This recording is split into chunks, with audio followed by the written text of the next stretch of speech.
Okay, Morena, I'm assuming you can see me. I wanted to take this opportunity to just have a quick chat with you all. We're just trying to get Richie ready at the moment. We're having a couple of technical issues, but I can see there's a few hundred of you here already, which is great. So firstly, I hope you're all doing okay. What day is this? Day 10. I think we knew this was going to happen at some point, but we're all having to respond to it and getting on with it. So well done with what you've done so far. I'm hearing lots of great feedback from your teachers, so keep it going, please. We don't know how long this is going to last. It could be a while. We don't know. We might find out a bit more today. Who knows? But for now, as long as it did last, you've got to just keep it going.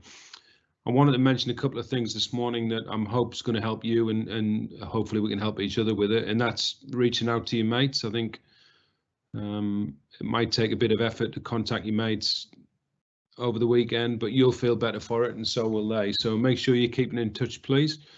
I'm obviously gutted for those of you that are involved in those end of season sports things, and we had a big big sing competition this weekend, and we can't do that just like last year. So I'm sorry about that. We obviously wished it was different. I wanted to just mention to seniors about exams. You probably saw that the NCA exams have been put back until the second half of November and even into December. So that's later than normal. So what we're doing with your school exams is we're rolling those over into term 4. So they'll probably be week 2, term 4. We'll confirm that with you, but they're definitely not on in week 8. This is week 5, remember, and they aren't on in week 8. I am hoping that we're getting Richie organised now. And while I'm talking to you, just remember we kept saying last year that we can't let this disruption and the remote schooling be the reason for not achieving what you want to achieve this year. Keep working hard, keep having your goals, aim high, keep doing the work that you need to do. We got our best ever exam results last year. We should remember that. And I'm pretty hopeful that those learning recognition credits that seniors got last year and the change to university entrance, we're hoping that's going to be the case again for this year. So we'll let you know once we hear anything from the ministry. And for now, stay positive. Positivity, remember, is a choice that you make every day, and honestly you're much better off being positive than not, because it makes the day more enjoyable. And if you choose the alternative, well, the days are longer and it's a bit harder getting motivated. And so that would be my closing recommendation for today. I can see the numbers are flooding in here, but we don't seem to have the link connected yet, so bear with us, don't leave. I'll turn my camera and mic off now, but hang on, because we are trying to get Richie's link connected and he should be here soon, and we're really looking forward to it. So have a great weekend. Nice to see you, and I hope to see you in person very soon.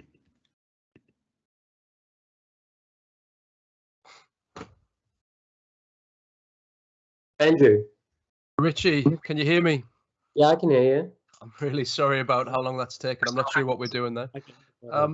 Yeah, we've got about 500 boys on, Richie, so it's great we're getting to do this. Yeah. Tim, are we all live now? Are we good to go? We are. It is live and it is up and running. Perfect. We made it. Richie, like so much that's happening at the minute. We're working some of it out as we go along, but it's great to have you. The boys can see you, they can't see me, which might be a good thing, but we're just really happy to have you. I'm going to ask you a few questions, and then hopefully we can get something out of this that the boys can take away with them. So we loved hearing from you in person last time. We know it's a little bit different this time, but I suppose just a perspective on your lockdown experience so far. How's it going? If I'm honest, it's been tough, man. I think that's quite normal. I've had, if I'm honest, I've had a good friend pass away in Australia, and I've had a great uncle pass away. So it's been hard emotionally, if I'm honest, because we can't go to the funerals. A lot of my friends are dealing with grief, and I can't go hang out with them. But like anything, I do truly believe that it's how we respond to the circumstances that we find ourselves in that kind of make or break us, right? Unfortunately, difficult stuff's going to happen. You know, my last lockdown was really hard last year. Last year I had like an accident and had to go to hospital and all this sort of stuff. Yeah, and amongst COVID, like yada yada. But it's how we respond to these things that can keep us mentally well, or we can fall into a bit of a dark hole, you know. Yeah. I guess that I'm telling you this because I want everyone watching this to know that feeling difficult feelings is normal. You know, like I'm not expecting everyone to feel like they're on holiday right now and they're in the sun and people bringing them pina coladas by the pool. Yeah. But despite how we're all in this difficult circumstance, there are things that we can do and that I'm doing now to feel better. Yeah, that's really insightful, Richie. One thing we sort of want to pick up on, we know, you know, the culture of coming to a boys' school is really strong and we're really tightly bound through sport and music and arts and drama and lessons, and that connection is really important to us. Do you have any advice for boys to try and keep those levels of connection high during a lockdown, even though they might be in, you know, somewhat artificial circumstances or different ways of doing it? Could you tell us what you've been doing just to stay connected? I've been using Instagram Live, like, or I've been using like a lot of FaceTime calls or Zoom calls, because you get so much more out of seeing your friend's face light up when you tell them a joke, or you see their face move if you tell them something sad. You know, like we're designed to see one another. We're not designed to just double tap hearts and like click share and type in the comments. Like those things are a simulacrum of connection, but it's kind of like getting junk food when you really need a nutritious meal, right? So all you boys out there watching this, I really can't encourage you enough to organize your own Zoom hangouts, or you know, hang out on Google, use Skype, use your FaceTime. If you're running out of data, hit up mum and dad for like a bigger broadband package, because talking with your friends rather than interfacing with them is really, really important. And you can set each other like little challenges, man, like fitness challenges or creative challenges, or I don't know what everyone who's watching this likes to do, but figure out things that you can do to share with one another, you know, whether that's writing raps or seeing how many push-ups you can do. If you can find shared projects that you guys can encourage one another on and then talk about it, that's a positive thing. Yeah, awesome. And Richie, we spoke when you and I had a little chat earlier in the week. You said, you know, you felt there was a real difference between using social media and being used by social media. And I think in the current climate, that's probably more prevalent than ever. I think the boys would be keen for some of your perspectives on that and the differentiation between those things. Yeah, like, don't get me wrong, I can use social media too much. I'm not trying to tell you all that I'm like the Dalai Lama of social media use, but I'm also mindful that, like anything, when I use it too much, it's bad for me, man. Like, there's nothing wrong with having ice cream once in a while, but if that's my steady diet, it's going to be bad for my body. And we know that if we're just on our phone, like doom scrolling from the minute we wake up to the minute we go to bed, it's going to be detrimental for us, right? So have a purpose for why you're using your phone. Are you picking it up to check your schoolwork? Are you picking it up to call someone? Are you picking it up to do one of these meetups that we might be talking about? Like, we're choosing to use it, and we've got an end result that we're trying to achieve with that, right? If we're just picking it up and it's like we're getting hooked in, and there's some crazy cat video, and then there's some terrible news in Afghanistan, and then we see that our best friend broke up with his girlfriend, and there's a steady diet of bad news, which social media wants us to stay addicted to. It's going to be really bad for us mentally and emotionally. So pick up your phone with a purpose in mind, rather than just picking it up and letting the phone use you. Awesome. Really good. And I think we can all learn something from that. Another thing we spoke about, Richie, was the power of routine and the power of getting into some good habits. Firstly, could you give the boys an example of some things you're doing to stick with routines? And then also, would it be possible to sort of share a few tips and bits of advice that they could get involved with, just around routine and staying sharp? I used to be a professional fighter, right? And so for a long time, my life was getting up at 5:30, going running at 6 in the morning, going to work, and then um, going back to the gym at 6 p.m., right? So it was every 12 hours I was in the gym. I didn't know this at the time. I just wanted to win some title bouts, but routine is really good for us. Like I grew up in quite a chaotic environment in my home life. There's quite a bit of dysfunction. And we know that when there's no routine and there's instability and a lot of chaos, it's actually quite bad for us, like developmentally. And so I built just kind of by chance, I intuitively felt that it was good for me, these structures, right? And I continue to use those structures even now that I'm retired from fighting. And the same sort of structures that I see all my friends who are professional athletes or high performing business people use in their lives. So it sounds simple and it might sound boring, but getting up at a similar time every day rather than just lazing in bed is good for us. Wake up, eat a nutritious breakfast, do some exercise, do your schoolwork, then put a break in your day to have some fun because you're not a robot, and then do something else constructive after that is a nice way to keep some of that routine going. When everything is empty and we just ebb and flow, we are just going to pick up our phones too much and just, oh my God, like where have I spent the whole day? Like you should not look out the window when it's suddenly dark because you've been staring at your phone. Yeah. So getting up at a similar time, getting those routines in, whether that's writing music, performing music, doing exercise, is really good for you. And then going to bed at a similar time is really good for us, because we're talking about mental health and mental well-being. Sleep deprivation is super detrimental for our mental state. It can be really easy when we don't have to be anywhere to stay up too late watching, crazy stuff on YouTube or binging Netflix shows. But I really encourage everyone watching this, get a similar bedtime and get a similar time that you get up in the morning, and over time you're going to feel really good about things. Yeah, awesome, Richie. Great advice for our boys there. And something I want to touch on, myself and the boys and everyone, we're not used to actually being at home for this many hours of a day. It's pretty rare that this happens, and conflict is going to arise between siblings, between mums and dads. Do you have any ways of sort of navigating conflict and avoiding those flashpoints, and also being able to put it back together when things do go a little bit astray? Do you know who's sick of me right now? My fiance. She's so sick of me. She just can't stand inside of me sometimes because she's working from home and I'm working from home. It's not that she doesn't love me. You just like grate one another. Like I like listening to like death metal and heavy music, and she likes listening to like people do Buddhist chanting, right? And so she gets a bit grumpy at me, and that's totally understandable. It's a normal part of living with someone, and we just make time to say, hey, this is how I feel right now. I'm going for a walk. I like long distance running, but unfortunately I have a knee injury from Thai boxing, from kickboxing. So I'm doing other things that when I'm grumpy make me feel better. I've got a weights program that I'm doing in my study. I'm doing a lot of shadow boxing in the driveway. I'm just moving through my emotions and my energy by sitting with my emotions and my energy.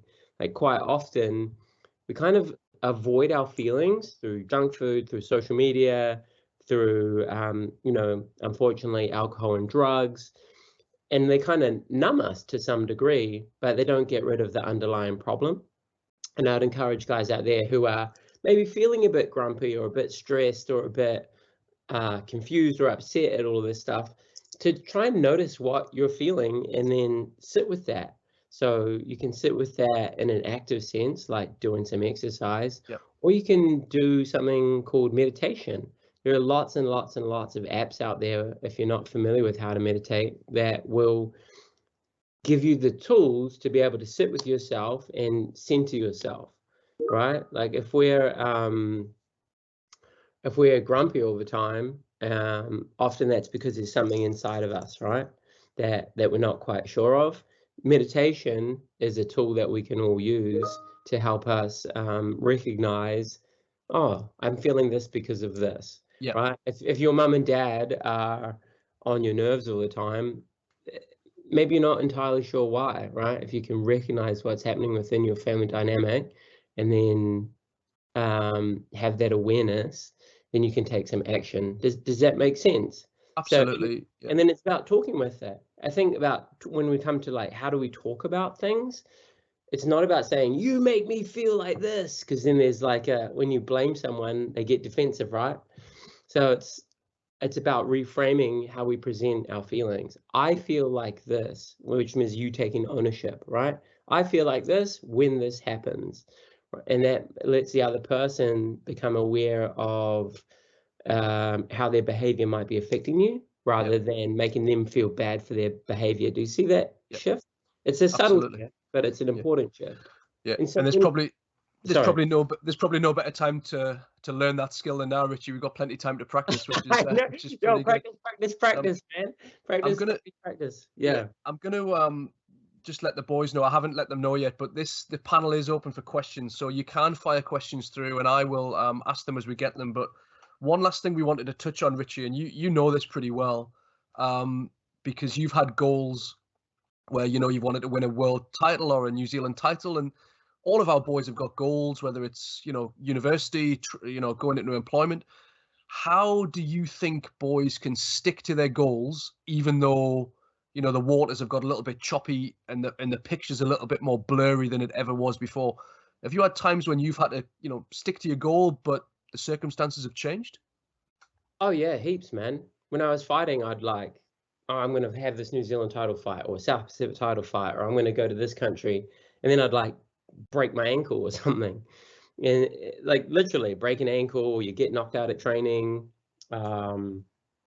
Lots of things deviate us. I'm divorced. That wasn't in my plan yet, and you have to learn to take a lesson from the loss or the mistake, and then integrate that into yourself, and then apply those lessons to achieve the goal, right?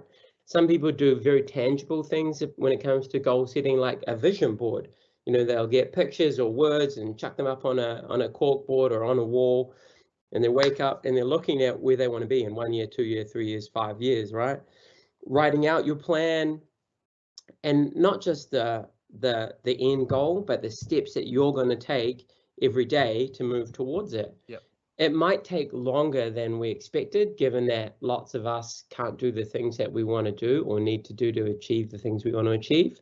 But holding on to the vision and working on those little steps is really, really important.